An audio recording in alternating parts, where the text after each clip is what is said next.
Hello students, हम लोग class 7 का हिस्ट्री पढ़ रहे थे। ऑलरेडी 3 चैप्टर हम लोग पढ़ लिए। आज हमारा चौथा चैप्टर है और काफी इंटरेस्टिंग चैप्टर है, काफी बड़ा चैप्टर है, मुगल एम्पायर। ऑलरेडी आपको पता है कि मुगल एम्पायर है, किंगडम नहीं है ना।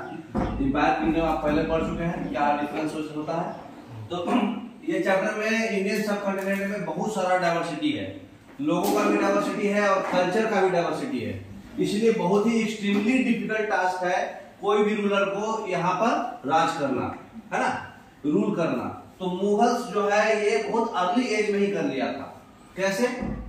1526 में बाबर आए थे, आपको बताया था ना, पानी पिया, खाना खाया, चंदन देखा, घर गया, मर गया, है ना। तो 1526 में बाबर आए थे इब्राहिम लोदी को हरा के पानीपत में।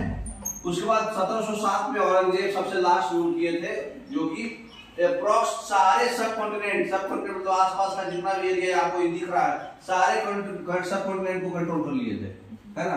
तो प्रीवियस चैप्टर से कनेक्ट करते हुए हम लोग इसको पढ़ते जाएंगे, ठीक है। नेक्स्ट, तो बाबर और औरंगजेब में मतलब मुगल रूल का जो सिग्निफिकेंस है, इंपॉर्टेंस है, वो बहुत सारे स्ट्रक्चर्स जो है और एडमिनिस्ट्रेशन जो है और गवर्नेंस का जो आइडियाज है, वो जो है बहुत कुछ हम लोग को सीखने को मिलता है। इनके एक पॉलिटिकल लीगेसी छोड़ के गए हैं जो आगे के सक्सीडिंग रूलर्स जो है उसको इग्नोर नहीं कर सकते हैं, है ना। पॉलिटिकल लीगेसी मतलब समझ में आ रहा क्या? ऐसा स्ट्रक्चर उसको भी किए कि हाँ, मतलब एक आगे वाले भी फॉलो कर, आने वाले पीढ़ी को फायदा हो, है ना।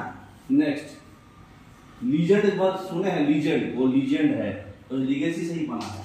तो इस चैप्टर में हम लोग क्या पढ़ेंगे? मुगल्स कौन थे, मुगल्स का मिलिट्री कैंपेन, मुगल्स का इम्पेरर्स लोग, मुगल्स का ट्रेडिशन ऑफ सक्सेशन, फिर मुगल का रिलेशन अदर रूलर्स के साथ, फिर मानसबदार और जागीरदार क्या होता है, जब्त और जमींदार क्या होता है, अकबरनामा और आईने अकबरी के बारे में पढ़ेंगे, नूरजहां का इन्फ्लुएंस जहांगीर की कोर्ट में। उसके बाद एक क्लोजर लुक देखेंगे अकबर का पॉलिसी, फिर सुलह कुल, फिर मुगल एम्पायर 17वीं सेंचुरी में, और उसके बाद और फिर एनसीईआरटी सॉल्यूशन। काफी इंपॉर्टेंट चैप्टर है ना। तो मुगल्स कौन थे? मुगल्स जो थे वो मतलब दो ग्रेट लाइनेज रूलर्स, उसके डिसेंडेंट थे। डिसेंडेंट मतलब वंश, उनके वंश थे, है ना। तो जैसे मदर और फादर, तो ये किनके, जैसे माँ, मुगल के माँ कौन था, मुगल के पिताजी कौन थे, इस तरह से बताया गया है। तो जो मंगोल के रूलर है गेंगिस खान, उसके डिसेंडेंट थे मदर, ठीक है। उसके बाद जो है तिमूर का सक्सेसर, जैसे इराक, ईरान और मॉडर्न जो तुर्की है, उनके जो रूलर हैं, उन तिमूर का सक्सेसर के डिसेंडेंट मतलब वो फादर थे। मतलब समझ में आया?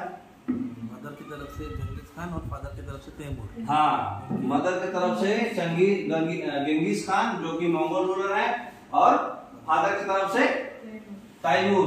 तो ये जो है मुगल जो है, इनको पहले जो है मुगल नहीं बोला जाता था, मंगोल बोला जाता था, क्योंकि माँ मंगोल से आई थी। तो ये जो है मतलब गेंगिस खान का मेमोरी जो है, बहुत सारे इन्यूमरेबल पीपुल का मैसेकर हुआ था, मतलब शहीद हुए थे बहुत सारे, मतलब हत्याकांड, जैसे जालियांवाला बाग मैसेकर, है ना, जालियांवाला बाग हत्याकांड।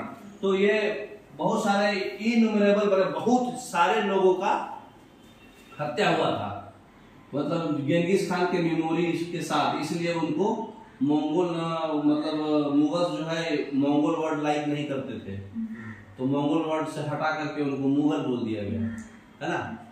नेक्स्ट, तो मुगल्स कौन थे? मुगल्स जो है आप मतलब अपने तैमूर के एंसेस्ट्री का एंसेस्टर ही थे ना वो लोग। तो तैमूर के मतलब एंसेस्ट्री था, तो वो बहुत ही प्राउड करते थे, क्योंकि वो ग्रेट एंसेस्टर थे।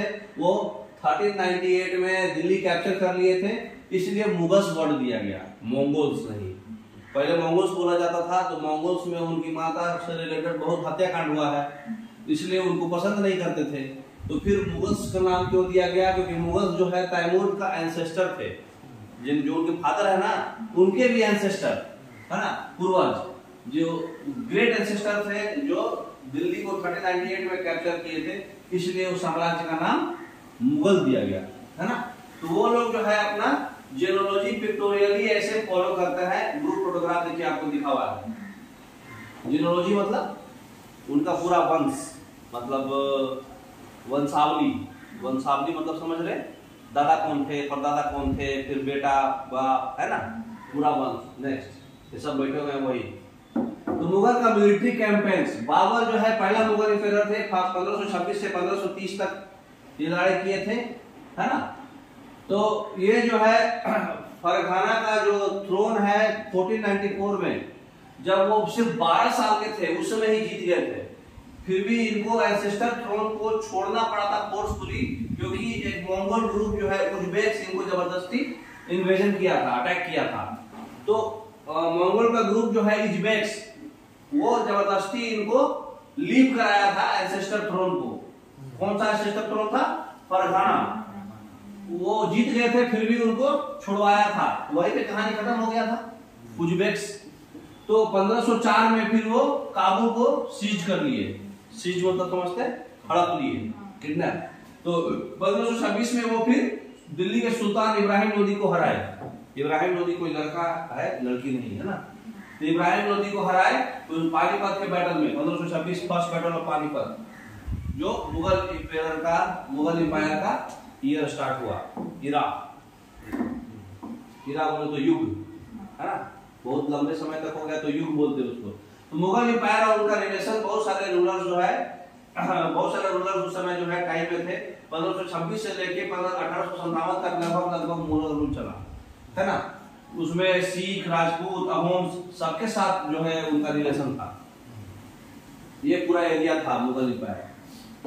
मुगल मिलिट्री कैंपेन्स का देखिए, मुगल आर्मी है, कैंपेन का फोटो है ये, घोड़ा, हाथी सब कुछ है। फिर जो है कैनन्स भी, वो 16th वारफेयर में ये भी था। कैनन समझते ना, तो है। बाबर जो है इसको इफेक्टिवली पहली बैटल ऑफ पानीपत में यूज किए थे। तो मुगल एम्पायर का जो मेजर कैंपेन्स और इवेंट्स हुआ है उसके बारे में देखेंगे, ठीक है। तो मेजर कैंपेन्स और इवेंट्स में सबसे पहले आता है बाबर। बाबर के बारे में आपको बताया है हम पहले भी, पानी पिया, खाना खाया, चंदा देखा, घर गया और मर गया। पानी पिया बोले तो 1526 में इब्राहिम लोदी को पानीपत की लड़ाई में हराए, ठीक है। और 1527 में खाना खाया बोले तो जो राणा सांगा रूलर है उनको हराए, राजपूत रूलर थे राणा सांगा। कौन से बैटल में? खनुआ में हराए उनको। उसके बाद फिर किसको हटाए? जो राजपूत है चंदेरी का, उसको हराए। तो चंदेरी, चंदा देखा, खाना खाया बोलो, फिर आगरा में कंट्रोल किए और फिर दिल्ली में कंट्रोल किए मरने से पहले। और फिर मुगल इरा का एक नया युग का बाबर के साथ ही चालू हो गया, है ना। तो कुछ लड़ाई नहीं दिया गया है। बैटल ऑफ घग्गर एक हुआ था 1529 में, और 1530 में वो मर गए थे, जो फिर उनको काबुल लेके जाया गया था, है ना।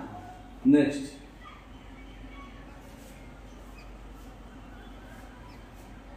तो मुगल इरा का बिगिनिंग बाबर से ही स्टार्ट हुआ है। आपको पहले से भी पता होगा क्योंकि बहुत हाईलाइटेड लीडर थे ये, है ना। नेक्स्ट है हमारा मेजर कैंपेन जो है राणा सांगा। आपको बताया पहले भी, ये एरिया आपका चंदेरी है, खनुआ है, पानीपत है, लाहौर है, काबुल है। ये पाकिस्तान में है, अफगानिस्तान में है। ये सब एरिया पूरा कवर किए वो, ठीक है। और इधर पूरा ये मुगल साम्राज्य का पूरा एरिया दिया हुआ है जो कवर किया था वो, ठीक है, बाबर ने। नेक्स्ट, दूसरा हमारे आए थे 1530 से लेके 1540, फिर शेरशाह सूरी उनको हरा दिए, तो फिर बीच में नहीं आए। फिर 1555 से 1556 हुमायूं का एक टॉम भी बना हुआ है दिल्ली में, है ना, हुमायूं का मकबरा। तो हुमायूं जो है वो अपने इनहेरिटेंस जो है अपने फादर के विल पे चले, है ना।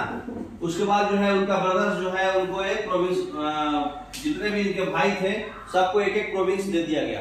प्रोविंस मतलब स्टेट, उस समय मतलब स्टेट को, प्रिंसली स्टेट को प्रोविंसेस बोला जाता था, ठीक है। तो जो एम्बिशियस थे उनके ब्रदर, उनका नाम था कौन? मिर्जा कामरान। वो कमजोर हो गए, तो हुमायूं का जो है, हुमायूं फॉज अगेंस्ट अफगान कॉम्पिटिटर्स। तो इसका मतलब क्या आपको समझ में आया?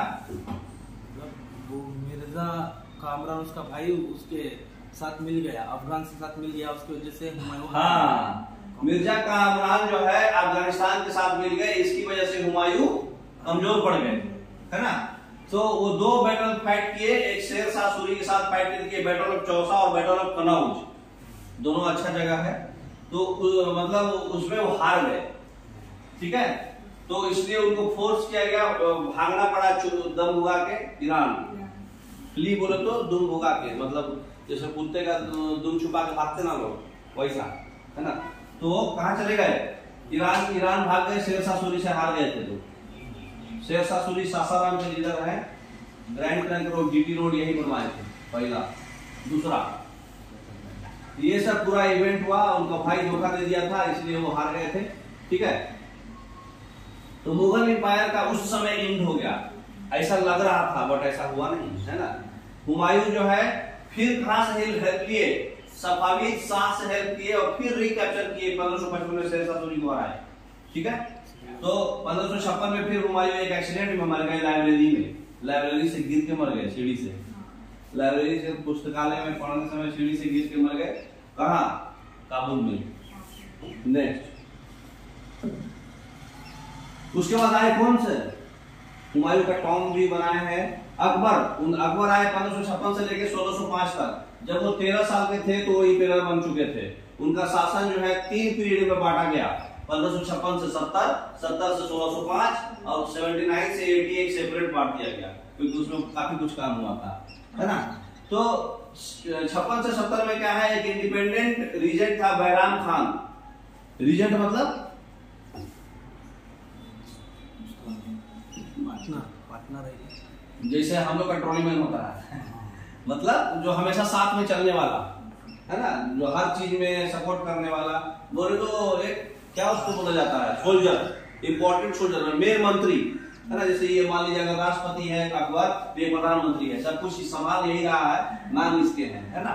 तो ये बैराम खान के साथ इंडिपेंडेंट रिजल्ट इसलिए हो गए थे, मिलिट्री कॉम्पेन लॉन्च किए थे। सूरी कॉम्पेन था, अफगान, मालवा, गोंडवाना, मिर्जा हकीम, ये सब मिलिट्री कॉम्पेन लॉन्च किए थे। कॉम्पेन जानते हैं ना, फिजिक्स सिविक्स में पढ़े ना, कॉम्पेन रैली टाइप जो होता है। 1570 से 1605 में मिलिट्री कैंपेन गुजरात में लगाया गया। उसके बाद फिर बिहार में, बंगाल में, उड़ीसा में भी लगा। कॉम्प्लिकेशंस भी क्रिएट हुआ था मिर्जा हाकिम के टाइम में 1579 और 80 के बीच में। तो 79 और 80 के बीच में जो है नॉर्थ वेस्ट में भी एक्सपेंशन करे। नॉर्थ वेस्ट बोल तो किधर हुआ? नेपाल तरफ, इधर हुआ नॉर्थ वेस्ट, इधर अफगानिस्तान, अफगानिस्तान, पाकिस्तान, कंधार, कश्मीर, काबुल, डेक्कन में भी कॉम्पेन चलाए। डेक्कन बोलो तो ये जो नीचे वाला ट्रायंगल है ना, साउदर्न।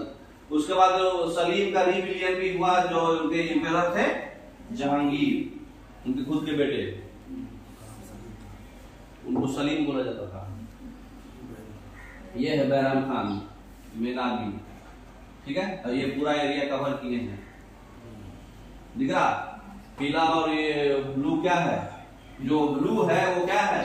पहले वाला था, पहले वाला है, और जो पीला है वो अकबर ने कहा। नेक्स्ट,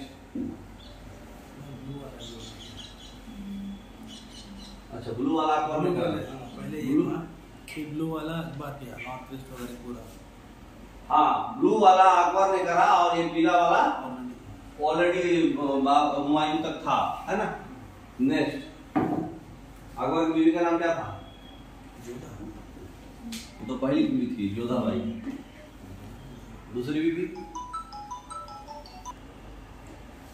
तो मुगल इंपीरियर जो है एक और कौन है? जहांगीर, 1605 से 1627 में। अकबर में और भी बहुत सारा कुछ हुआ था। अकबर के इंपॉर्टेंट जो है 9 मतलब पोएट्स और उनके मेन मिनिस्टर्स लोग थे, है ना। उसमें एक इंपॉर्टेंट थे कौन, जिनको पैरोट ऑफ इंडिया बोलते हैं, क्या नाम है उनका? अमीर खुसरो। अमीर खुसरो और फिर एक बीरबल थे। तो वो सब जो है मतलब जितने बड़े बड़े मतलब कुछ कुछ विद्वान लोग को बुलाया जाता था, तो 9 विद्वान को अपने हमेशा कोर्ट में रखते थे वो। तो अमीर खुसरो और बीरबल को याद रखिएगा, क्योंकि बीरबल का नाम क्या था आपके लिए होमवर्क, बीरबल का नाम क्या था, ठीक है। जहांगीर जो है 1605 से 1627 में चले। जहां और गिर मतलब इसका मतलब ही होता है, जहां बोले तो वर्ल्ड और गिर बोले तो उसका जीतने वाला। जैसे बोला जाता है जहां पना तुलसी गिरे को, है ना, जहां पना वही जा रहा है। तो बर्थ, रूल और स्टोरी, यही 3, बर्थ जन्म लिए, फिर रूल करे और स्टोरी पढ़े। तो इसका स्टोरी मिलिट्री कैंपेन जो है अकबर जो किए हुए थे वो कंटिन्यू कराए। सिसोदिया रूलर मेमोर का अमर सिंह मुगल सर्विस को एक्सेप्ट कर लिया। जो नेक्स्ट सक्सेसफुल कैंपेन था वो सिख के अगेंस्ट था और अहोम्स और अहमदनगर में हुआ था और वो फॉलो हुआ। ये उतना ज्यादा नहीं था अकबर के टाइम में, ये फॉलो कराए। ठीक है, फिर एक रूल में क्या क्या चेंजेस आया। एक जो है शाहजहां है, इनके ही बेटे थे प्रिंस खुर्रम, वो फिर लास्ट टाइम रीविलियन करके अपने बाप को जीत लिए। तो यहाँ पर क्या था, बाप बेटे में ही लड़ाई हो जाता था राजगद्दी के लिए। शाहजहां फिर इसके बाद रीविलियन करे। ठीक है, तो शाहजहां जिसके लिए आप जानते हैं Taj Mahal wonders of the world में आता है ये। तो ये भी मिलिट्री कॉम्प्लेक्स चलाए थे। मुगल कॉम्प्लेक्स कंटिन्यू रहा टेकन में इनके साथ। अफगान का जो नोबल है खान जहान लोधी, ये रिबील करे और हार गए। शाहजहां उनको हरा दिए और ओरका सीज कर लिए। ओरका क्या है? प्लेस का नाम है ओरछा। ओरछा जो है सीज कर लिए, मतलब छीन लिए। ब्लॉक्स को भी सीज कर लिए उज्बेक से। और फिर कांधार जो है लॉस हो गया सफाविड्स को, सब जगह का नाम है, सफाविड्स रूलर है। 1632 में अहमदनगर जो है फाइनली अनेक्ट हो गया और बीजापुर जो है छोड़ दिया गया पीस के लिए। तो अहमदनगर और बीजापुर इनके कंट्रोल से चला गया, है ना। नेक्स्ट, शायद आप लोग जानते होंगे इसके बारे में। सुंदर लड़की को लोग बोला जाता है, ताजमहल मत जाइएगा ताकि लोग आपको छोड़ के ताजमहल को न देखे। तो मुगल एम्पायर जो है मेजर कैंपेन्स और इवेंट्स है, ये टर्बुलेंट पीरियड है 1657 से लेके 1658 का, क्योंकि ये जो है अपने बेटे में ही वार होने लगा था सक्सेस लगातार। औरंगजेब जो है फिर जीता और उसके 3 भाई दारा सिखो और भी 2 भाई थे, वो मर गए, मार दिए गए। ठीक है, शाहजहां के बेटे जो है औरंगजेब जीते। शाहजहां जो है जेल चला गया पूरे रेस्ट ऑफ लाइफ में आगरा में। शाहजहां को जेल भेज दिया गया, अपने बाप को ही जेल भेज दिया आगरे में, है ना। नेक्स्ट, दारा सिखो काफी अच्छा रूलर था, लेकिन उसको टेक्निक से हरा दिया गया, मतलब गलत वे से, ईमानदारी से लड़ाई नहीं हुआ, है ना, नहीं तो दारा सिखो जीतता था। तो मुगल एम्पायर जो है बहुत सारा कॉन्फ्रेंस और इवेंट 1637 में शाहजहां जो किए थे, देखिए बुरहानपुर, आगरा, दिल्ली, लाहौर, काबुल, चिटगांव, मैसूर। तो शाहजहां जो है पेंटिंग के बहुत बड़े शौकीन थे, बहुत बड़े पेंटर भी थे ये, और मतलब आर्टिस्टिक वर्क के शौकीन थे, इसलिए ये ताजमहल बनवाए थे बेगम मुमताज के याद में, है ना। और शाहजहां नहीं सॉरी जहांगीर पेंटिंग के बहुत बड़े शौकीन थे, और शाहजहां नहीं, शाहजहां तो लड़की के शौकीन थे। और ये क्या बोलते हैं, जहांगीर के टाइम में एक फेमस कैप्टन हॉकिंस आए थे। पहली बार बाहर से लोग जो है ट्रेड करने के लिए पहली बार किसके कोर्ट में आए थे? जहांगीर के टाइम में कोर्ट में आए थे। नाम क्या था? कैप्टन हॉकिंस आए थे, तो किसको लेके आए थे, मतलब किसको भेजे थे, कौन भेजा था? मुंद्रो नहीं है, ईस्ट इंडिया कंपनी का है। हाँ, ईस्ट इंडिया कंपनी का रिप्रेजेंटेटिव था कैप्टन हॉकिंस। और एक और कैप्टन हॉकिंस माने किसके थ्रू आए थे? Seleucus Nicator. मुगल एम्पायर जो है बहुत सारे कॉम्पेयर्स और इवेंट्स हुआ, जिसमें कि औरंगजेब में सबसे ज्यादा, मतलब 1658 से 1707 तक औरंगजेब थे। ये ज्यादा पॉपुलर मुगल रूलर नहीं है, मतलब अच्छे काम के लिए, है ना।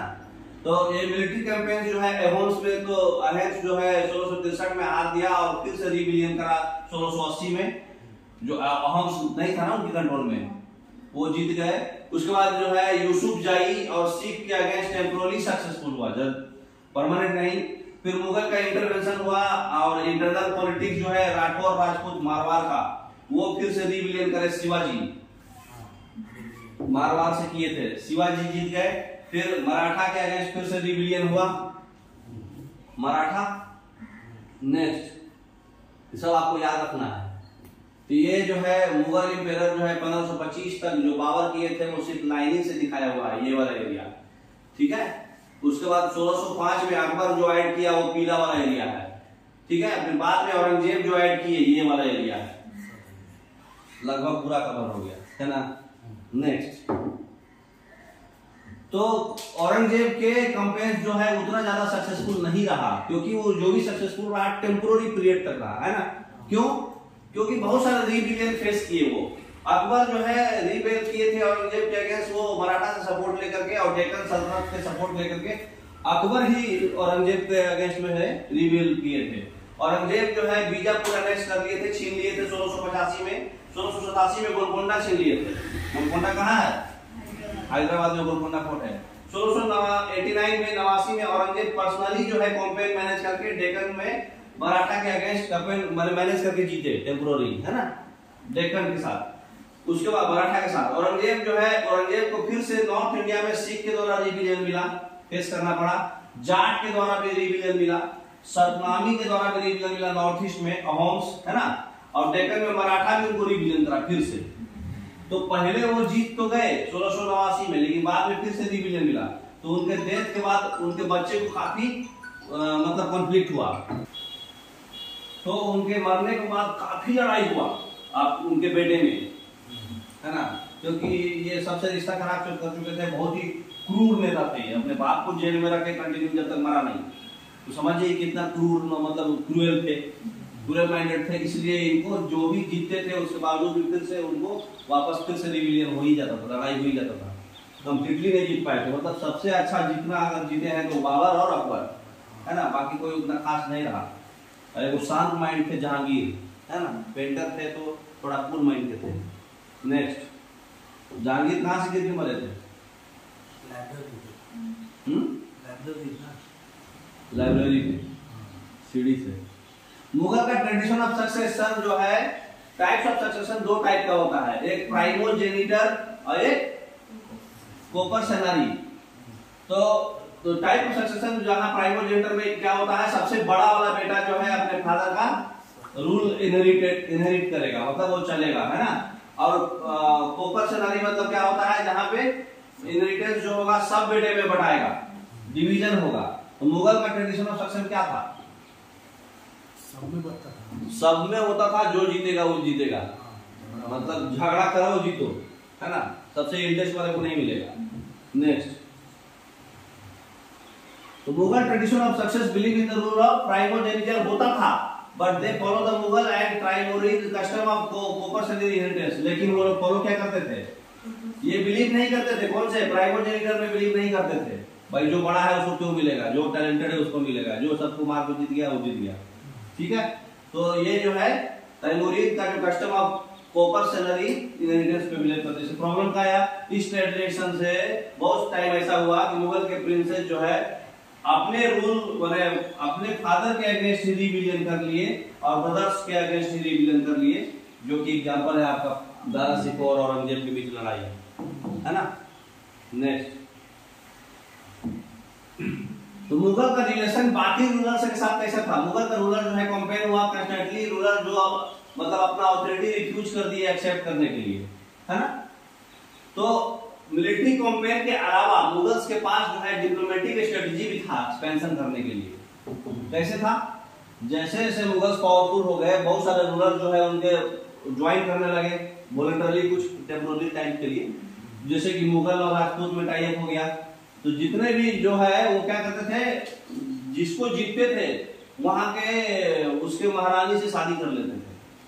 जैसे अभी के जमाने में क्या होता है, जैसे कास्टिज्म में क्या होता है, कोई अगर शेड्यूल कास्ट का बंदा है और उसको अगर फॉरवर्ड लड़की है वो शादी कर लेती है तो लड़की भी शेड्यूल कास्ट की हो जाएगी। चाहे कोई जनरल कैटेगरी का लड़का है और लड़की अगर शेड्यूल कास्ट की है, वो अगर शादी कर लेगी लड़का से तो लड़की भी जनरल हो जाएगी। उसी तरह से ये लोग क्या करते थे, अगर राजपूत से जीत गए तो राजपूत की बीवी को संभाल लिए, वहां का पूरा साम्राज्य अपना। और यहाँ पे सिर्फ कास्टिज्म नहीं, हम समझाने के आपको बताए, जैसे राजपूत किंग को हरा दिए। सूर्या पिक्चर देखे हैं आप लोग, चाहे वो जिसमें सूर्या भाई जो है साउथ इंडियन पिक्चर है सबसे बड़ा डॉन, उसमें यही होता है कि नागार्जुन क्या करते हैं, जो वहां का मेन गुंडा रहता है वो वहां के बीवी के मतलब हड़पने के लिए क्या करता है, वहां के जो बीवी का जो हस्बैंड होता है, जो भी राजा होता है, उसको फाइट लड़ा लेता है। जो जीत गया, हम दोनों में जो जीता वो लड़की हमारी, ठीक है। और पूरा साम्राज्य हमारा तुम्हारा।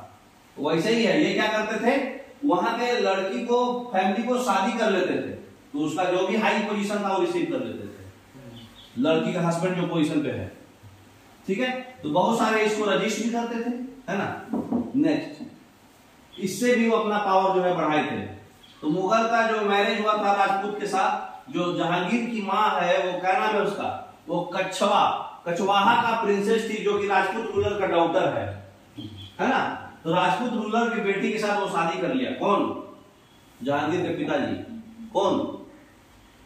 जहांगीर के पिताजी कौन है? अकबर। तो जहांगीर की मां कौन है? कछवाहा का प्रिंसेस, जो कि राजपूत रूलर के, और अभी मॉडर्न डे में जयपुर है, पहले आमेर था। तो जो शाहजहां की मां है वो राठौर प्रिंसेस थी, राजपूत रूलर मारवाड़ जोधपुर की डॉटर थी। तो राजपूत रूलर मारवाड़ का जो डॉटर है, जो जयपुर के राजपूत रूलर के डॉटर कछवाहा का प्रिंसेस जो कौन थी, वो अकबर की बीवी थी। और शाहजहां की मां कौन है? जहांगीर की बीवी, है ना। जहांगीर की बीवी कौन थी? वो राठौर की प्रिंसेस थी। वो कहाँ की? जोधपुर का, जोधपुर के राजा की बेटी थी वो। तो वो बड़े बड़े राजा महाराजा के बेटी से शादी करके उस पूरा हड़प लेते थे, है ना। नेक्स्ट, बाकी महाराणा प्रताप सिंह, देखिए ये जो मुगल एम्पायर है 1605 से 1707, ये मुगल एम्पायर 1707 के बाद वाला। तो ये सिर्फ इतना पोर्शन 1707 के बाद हड़प पाया, बाकी उसके पहले ही सब ये औरंगजेब के टाइम में ही हड़प लिया था। समझ में आ रहा? नहीं। तो जो सिसोदिया राजपूत है मेवाड़ के, वो रिफ्यूज कर दिए कि भाई लॉन्ग टाइम तक हम, जैसे महाराणा प्रताप जो है रिफ्यूज कर दिए कि भाई मुगल का ऑथोरिटी जो अधिकार है वो हम नहीं एक्सेप्ट करेंगे। स्टिल मुगल जो है एम्पायर क्रिएट करने में सक्सेसफुल रहा। कैसे बैलेंस किया? जो केयरफुल बैलेंस हुआ, defeating but not humiliating their opponents. वो हार जाता था, मतलब या तो जीत जाता था, और जीतने के बाद भी जो लोग एक्सेप्ट नहीं करते थे उनको ह्यूमिलिएट नहीं करता था, है ना। उससे क्या हुआ कि अपना इन्फ्लुएंस जो है बहुत सारे किंग्स और चीफ्टेंस उनके ऊपर प्रभाव जो है फैला पाया, क्योंकि वो जीतने के बाद भी मतलब जो एक्सेप्ट नहीं करता था, मानता नहीं था, उसको ह्यूमिलिएट नहीं करता था, बर्दाश्त करता था उसको, है ना। बड़ा बनने के लिए कुछ तो करना पड़ेगा, है ना। नेक्स्ट, कौन है? जोधा अकबर। फिलहाल वो जोधा अकबर नहीं है, ऐश्वर्या राय और ऋतिक रोशन है। तो पिक्चर देखिएगा समझ में आएगा।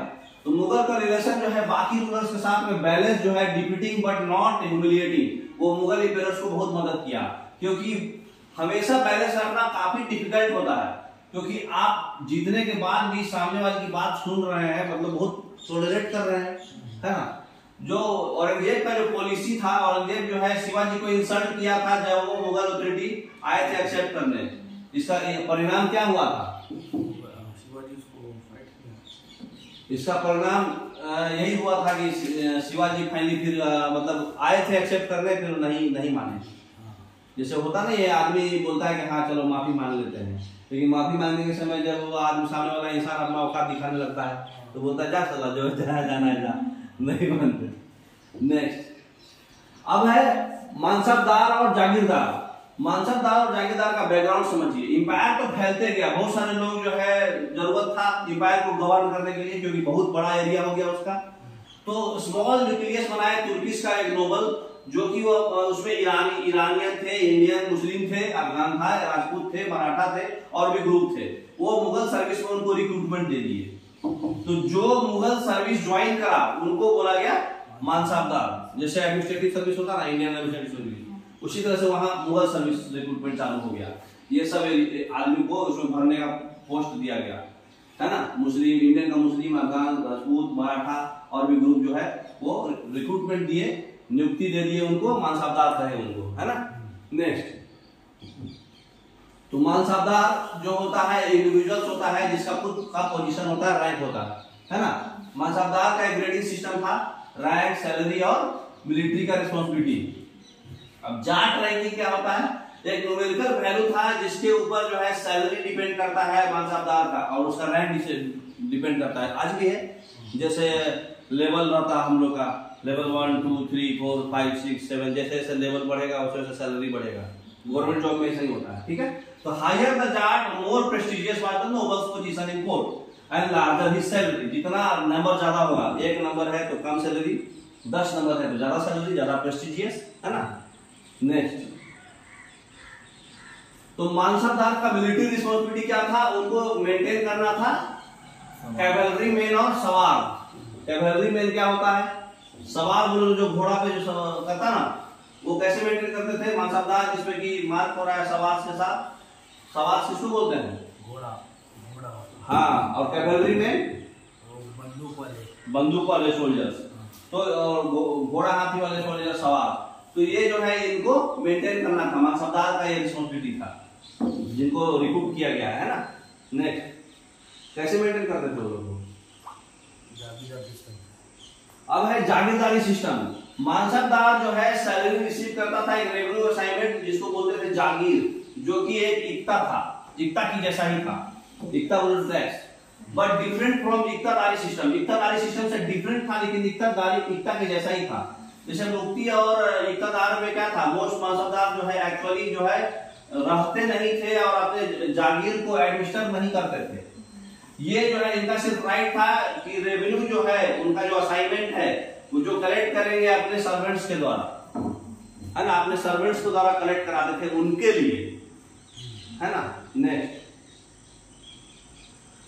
तो जागीरदारी सिस्टम प्रॉफिटेबल था क्या, अकबर के शासनकाल के टाइम में ये जागीर जो है केयरफुली असेसमेंट किया जाता था, ताकि उनका रेवेन्यू जो है रफली जो मानसबदार का सैलरी है उसके बराबर रहे, ठीक है।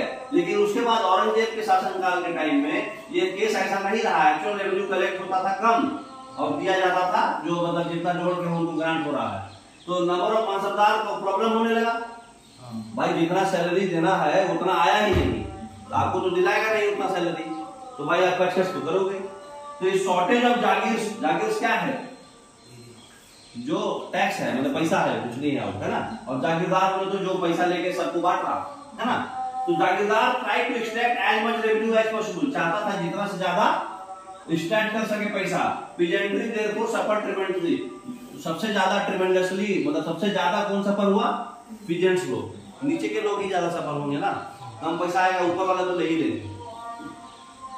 तो जब्त क्या है, एक रेवेन्यू सिस्टम है। जमींदार क्या है, जितने भी इंटरमीडिएट मतलब बीच के लोग हैं जो रेवेन्यू सिस्टम में इंक्लूडेड है। और एम्पायर जो है रेवेन्यू जरूरत है, कहां से आता था, मेन सोर्स ऑफ इनकम जो अवेलेबल था मुगल रूलर के लिए वो पीजेंट के प्रोड्यूस पे जो टैक्स लगता था 50%, है ना। नेक्स्ट, तो अकबर का रेवेन्यू मिनिस्टर कौन था, तोदरमल। तो तोदरमल काफी इंपॉर्टेंट आदमी थे जो रेवेन्यू मिनिस्टर थे, है ना, वित्त मंत्री। ये जो है रेवेन्यू सिस्टम यही इंट्रोड्यूस किए थे। ये केयरफुल सर्वे करते थे कि भाई कितना क्रॉप का उपज हुआ, उसका क्या प्राइस है, कितने एरिया में कल्टीवेट हुआ, करीब 10 साल पीरियड तक। इनके बेसिस पे वो डाटा निकाल के टैक्स फिक्स करते थे प्रत्येक क्रॉप पे, और उसको जॉब सिस्टम बोलते थे, है ना। नेक्स्ट, तो प्रत्येक प्रोविंसेस को रेवेन्यू सर्किल में बांट दिया गया था, जिसका एक स्पेसिफिक शेड्यूल रहता था, रेवेन्यू रेट रहता था इंडिविजुअल क्रॉप का, है ना। तो एक रेवेन्यू रेट फिक्स कर दिया गया था जिसको जाप सिस्टम बोलते थे। ये जो है मतलब मुगल के एडमिनिस्ट्रेशन में जो भी एरिया था उसमें होता था ये जाप सिस्टम। ये जो है प्रोविंसेस में पॉसिबल नहीं था, जैसे गुजरात और बंगाल में पॉसिबल नहीं था। क्यों पॉसिबल नहीं था, क्योंकि वहां पे जमींदार लोग ज्यादा थे, वहां पे क्रॉप्स माने जहाँ पे बड़े बड़े लोग हैं वहां पे अपोज करने वाले लोग ज्यादा रहेंगे, है ना। इसलिए जमींदार का उनका रोल आया था। तो फिर जाप एंड जमींदार सिस्टम आया, ठीक है। तो ये सब जो आप पढ़ रहे हो, जो ये कलर का है, ये वाला जो है 1605 तक का है। उसके बाद औरंगजेब के टाइम में ये बड़ा था, आपको पता है। नेक्स्ट, तो जमींदार जो है एक great deal of power exercise करता था। वो क्या करता था, मुगल एडमिनिस्ट्रेटर का मतलब जो ड्राइव का, वो उसको एक्सप्लॉयटेशन करता था और वो रीबिलियन करता था, लड़ाई करता था मुगल एडमिनिस्ट्रेटर से। तो पीजेंट्स और जमींदार जो है कुछ कास्ट ग्रुप के, वो जो है मुगल अथॉरिटी के अगेंस्ट लड़ाई करते थे। वो मुगल एम्पायर के स्टेबिलिटी को चैलेंज करते थे। कि जो है एक इसमें शाहजहां का एक शासन काल में एक पिक्चर है, ये दिखाए हुए है कि अपने फादर का एडमिनिस्ट्रेशन जो है करप्शन हो रहा है, करप्ट ऑफिसर जो है ब्राइब रिसीव कर रहा है, दिख रहा। और उसके बाद एक टैक्स कलेक्टर जो है पुअर पीजेंट्स को पनिश कर रहा है। ठीक है। तो ये जो स्टेबिलिटी को चैलेंज करते थे उनको मारता था जमींदार लोग, है ना, और मुगल एडमिनिस्ट्रेटर को भी डिस्टर्ब करता था। फिर एक आया अकबरनामा और आईने अकबरी। अबुल फजल जो है शासन काल के टाइम में बताया था ना आपको 9 विद्वान थे। एक जो है टोडरमान थे। कौन थे टोडरमान? उनके रेवेन्यू मिनिस्टर। एक ये थे अबुल फजल जो अकबरनामा लिखे थे। अकबरनामा बोले तो अकबर क्या क्या किया अपने पूरे शासन काल में, है ना। अकबरनामा उनके शासन काल में पूरा हिस्ट्री लिखे थे उसका। अबुल फजल थे, एक बीरबल थे, एक कौन थे? अमीर खुसरो। तो 3 वॉल्यूम का क्रॉनिकल लिखे हैं अकबर का शासन काल। जितना भी वॉल्यूम है ये डिफरेंट सब्जेक्ट मैटर पे है उस समय का। पहला वॉल्यूम जो है अकबरनामा का, वो अकबर का एंसेस्टर्स और उनका बच्चा बचपना कैसा गुजरा उस पे बताए हैं। दूसरा वॉल्यूम जो है उसमें बताया है कि अकबर का शासन काल में क्या क्या बैटल हुआ, जो इवेंट हुआ, है ना। और तीसरे वॉल्यूम में जो है आईने अकबरी लिखा गया है। आईने अकबरी क्या होता है? नेट अभी देखिए क्या होता है। तो आईने अकबरी अबुल फजल जो है इसमें अकबर का एडमिनिस्ट्रेशन बताया है, हाउस होल्ड बताया है, घर का कैसे रहता था, आर्मी कैसा था, रेवेन्यू कैसे होता था, और उनका पूरा एम्पायर का ज्योग्राफी बताया है। इसमें पूरा रिच डिटेल्स बताया है, ट्रेडिशंस के बारे में, कल्चर्स के बारे में जो इंडिया में उस समय रहता था। उसके बाद जो स्टैटिस्टिकल डिटेल्स भी बताया है कि वहाँ पे क्रॉप्स कैसा, डाइवर्स क्रॉप्स था, उपज कैसा था, उसका प्राइस क्या था, वेजेस क्या था, रेवेन्यू क्या था, है ना। तो अकबर का फुल मतलब पैसा कौड़ी का डिटेल्स और एडमिनिस्ट्रेशन का डिटेल्स आईने अकबरी में है, 3rd वॉल्यूम में, ठीक है। नेक्स्ट, अब नूरजहां कौन थे? जहांगीर के कोर्ट में नूरजहां का इन्फ्लुएंस आया था। नूरजहां जो है इनका पूरा नाम क्या था?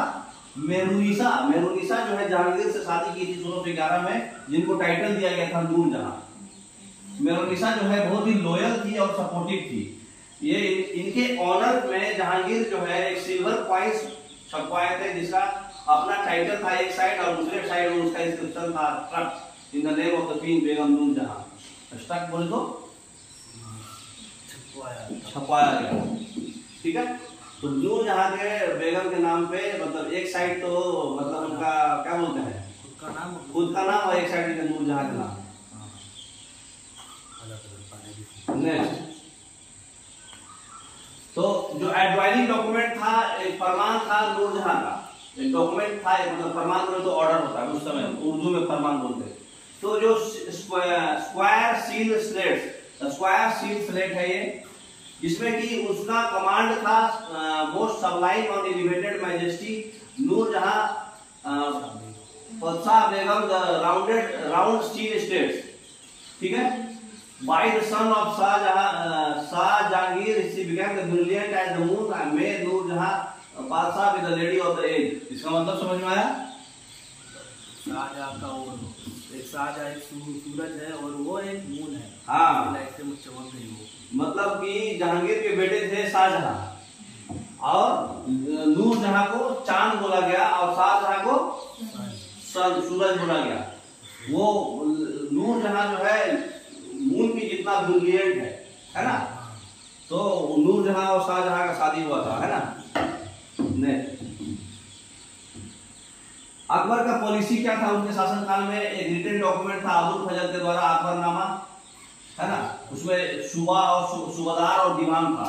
तो दीवान किसको बोलते हैं? जो फाइनेंशियल ऑफिसर होता है उस समय उसको पोस्ट का नाम था दीवान। और सूबेदार किसको बोलते हैं? जो पॉलिटिकल और मिलिट्री फंक्शन दोनों काम करता है, सूबेदार। आज भी सूबेदार पोस्ट है। तो एडमिनिस्ट्रेशन का रिस्पांसिबिलिटी क्या होता है? सूबेदार और मनसबदार के बीच में डिफरेंस, ठीक है, क्या था बताइए? ये एडमिनिस्ट्रेशन का रिस्पांसिबिलिटी था, सूबेदार और फाइनेंशियल ऑफिसर, जिसको सूबा बोलते हैं। और सूबेदार और मनसबदार के बीच में डिफरेंस क्या था? नेक्स्ट, शांति और ऑर्डर जो प्रिवेंसेज में हो रहा है वो सूबेदार सपोर्ट करता था बाकी ऑफिसर्स के सपोर्ट से। जैसे बख्शी बोले तो मिलिट्री पे मास्टर होता था, जो मिलिट्री को देगा वो बख्शीश बोलता ना, आदमी बख्शीश। सदर क्या होता है? मिनिस्टर इंचार्ज, जो रिलीजियस और चैरिटेबल पैटर्नेज देखता है। जो चैरिटेबल पैटर्नेज होता है ना, मतलब अनाथ आश्रम वगैरह, उसका और रिलीजियस का जो मिनिस्टर इंचार्ज होता था उसको सदर बोलते हैं। फौजदार किसको बोलते हैं? जो मिलिट्री का कमांडर होता है, फौजी। और टाउन पुलिस कमांडर होता है कोतवाल। ये सब टेक्निकल वर्ड है जो आपको याद रखना है। तो सूबेदार जो है सिर्फ और सिर्फ मिलिट्री का एडमिनिस्ट्रेशन देखेगा, लेकिन मानसबदार उनका पैसा भी देखेगा, है ना।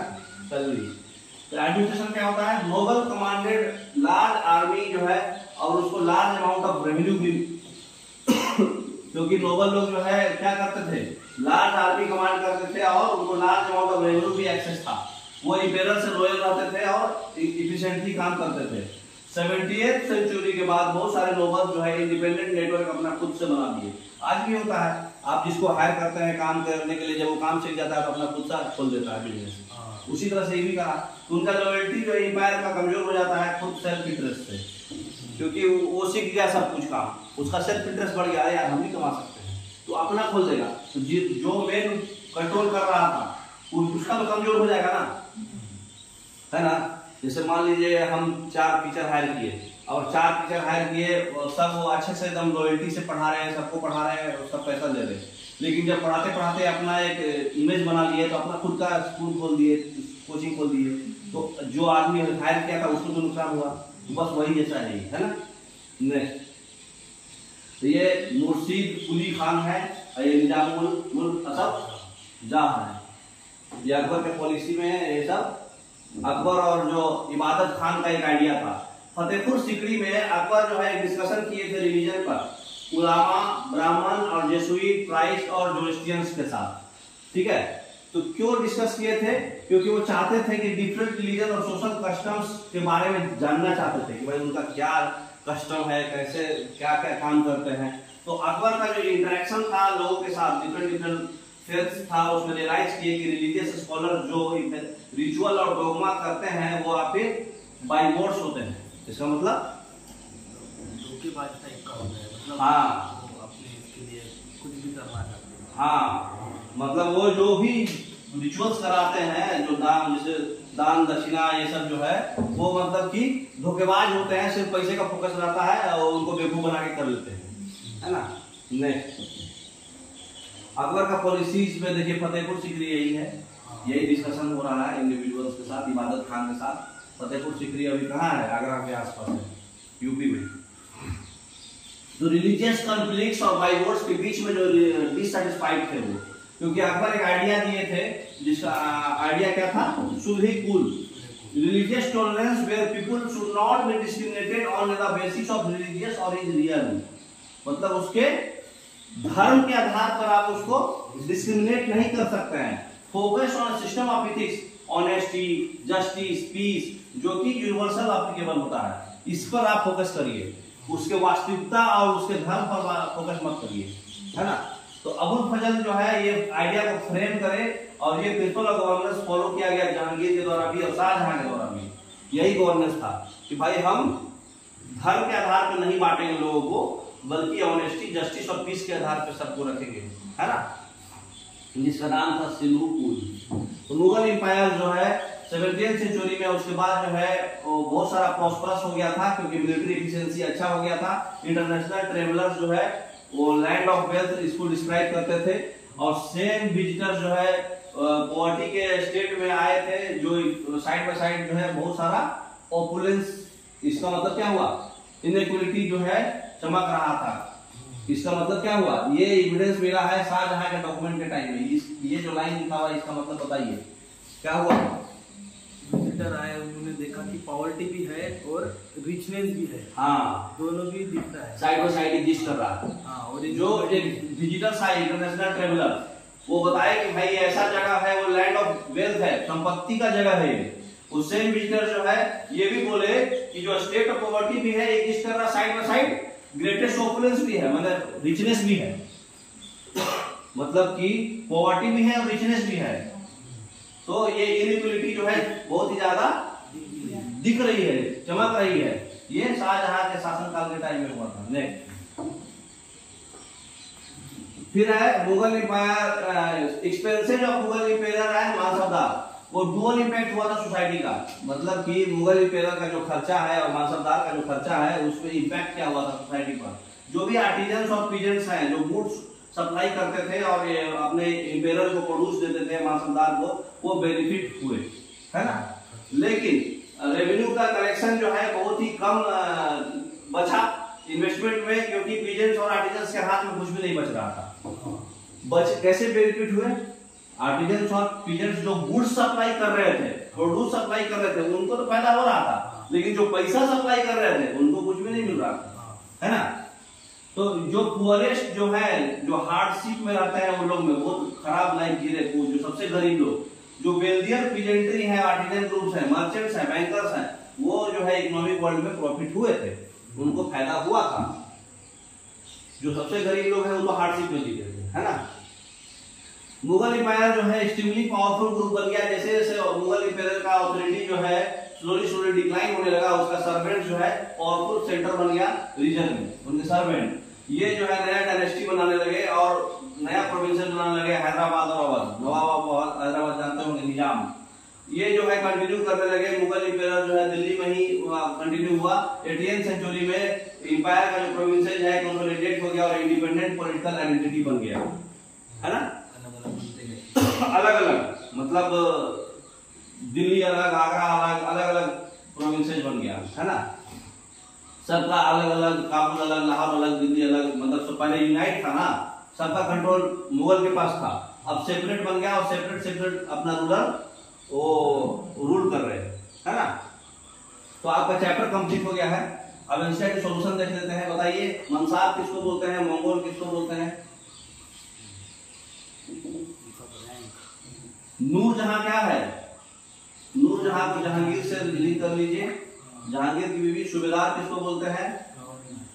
सरदार जो है सिसोदिया राजपूत मंगोल। मंगोल जो है उज्बेक से कर लीजिए। मंसाब मंसाब रैंक। उसके बाद सिसोदिया राजपूत मारवाड़, राठौर राजपूत मेवाड़, और जो बच गया सूबेदार गवर्नर, है ना। Next, the capital of Mirza हाकिम अकबर का हाफ ब्रदर वाज कौन था? काबुल। 5 डेक्कन सल्तनत बेरार, डेक्कन का सल्तनत कौन कौन थे? 5, बेरार, खंडेश, अहमदनगर, बीजापुर और गोलकोंडा। जाट जो है अगर मतलब पता लगाता है मनसबदार का रैंक और सैलरी, तो सवाल उसका क्या है? Number of horses. Abul Fazl जो है अकबर का फ्रेंड था, काउंसलर था, जो उनका आइडिया जो है सुलही कुल, ताकि वो एक सोसाइटी को गवर्न कर सके, बहुत सारे रिलीजियस कल्चर और कास्ट से कंपोज किया हुआ था उनका आइडिया, है ना। जो उसमें मतलब कि आप रिलीजन और कल्चर और कास्ट के आधार पे आप नहीं बांटेंगे, ऑनेस्टी के आधार पे बांटेंगे, वही सुलही कुल में बताया गया था। फिर क्वेश्चन है कि what were the central provinces under the control of Mughal. Mughal के कंट्रोल में कौन कौन प्रोविंसेस था? वो पिक्चर दिखाए थे आपको, दिल्ली, काबुल, मेवाड़, सिंध, मरवाड़, गुजरात, बंगाल, बिहार, उड़ीसा, चित्तौड़ और डेक्कन, है ना। ये सब था कंट्रोल में। नेक्स्ट, फिर what was the relationship between mansabdar and jagir. Mansabdar जो है सैलरी रिसीव करता था रेवेन्यू असाइनमेंट देके, जिसको जागीर बोलते थे, है ना। कभी कभी एकता के जैसा ही है। मानसबदार जो है रहता नहीं था एक्चुअली, वो एडमिनिस्टर करता था जागीर को। उसके पास राइट नहीं था रेवेन्यू असाइनमेंट का, जो कि कलेक्ट किया जाता था उसके सर्वेंट्स के द्वारा, और वो सर्वेंट्स को क्या बोलते थे? जागीरदार, है ना। वाइल द मानसबदार अपने आप को दूसरे पार्ट ऑफ कंट्री में सर्व करता था। वो सिर्फ कागज पत्र पे साइन करता था, खुद से नहीं जाता था काम करने, है ना। जागीरदार करता था उसका। जमींदार का क्या रोल था मुगल एडमिनिस्ट्रेशन में? जमींदार एक टर्म है जो मुगल्स के द्वारा यूज किया जाता है सारे इंटरमीडिएटरी, मतलब बीच का जो लोकल हेडमैन होता है विलेज का और पावरफुल चीफ्टन होता है, उसके बीच का आदमी है वो, है ना। जो जमींदार का रोल क्या है मुगल एडमिनिस्ट्रेशन में? रेवेन्यू कलेक्ट करना, टैक्स कलेक्ट करना पीजेंट से, जो इनकम है सोर्स था मुगल का, और वो इंटरमीडिएट रहेगा बीच में, मुगल्स और पीजेंट्स के बीच में, है ना। कुछ एरिया में वो पावर मीटिंग करता था, टैक्स कलेक्ट करके देता था उसको। How were the debates with religious scholar important in the formation of Akbar idea? Religious scholar जो है इबादत खान था ना, उसके साथ जो डिबेट हुआ वो कैसे इंपॉर्टेंट है? तो 1570 में अकबर का डिस्कशन हुआ था। उलामा, ब्राह्मण्स, जेसस क्राइस्ट, जो कि रोमन कैथोलिक्स और जोरोस्ट्रियंस थे। जोरोस्ट्रियंस किसको बोलते हैं? जो कैथोलिक चर्च में जो मेन हेड होता है, फादर। तो ये जो डिस्कशन हुआ था, ये फतेहपुर सीकरी में स्टे करके इबादत खान में डिस्कशन हुआ था। अकबर जो है इंटरेस्टेड थे रिलीजन में और सोशल कस्टम में, डिफरेंट लोगों पे इंटरेक्शन करे, डिफरेंट भरोसा फेथ देके, और रियलाइज करे कि जो टीचिंग्स जो है वो डिविजन्स क्रिएट कर रहा है, सब्जेक्ट्स में डिसहार्मोनी क्रिएट कर रहा है। इसलिए अकबर जो है एक आइडिया है, जिस आइडिया का नाम दिए सुलही कुल, जो फोकस करता है सिर्फ ethics, honesty, justice, peace. Akbar का आइडिया जो है सारे रिलीजन को टॉलरेंट था, है ना। मुगल्स जो है क्यों इम्फेसिस करते थे तैमूरीद और मंगोल को नहीं।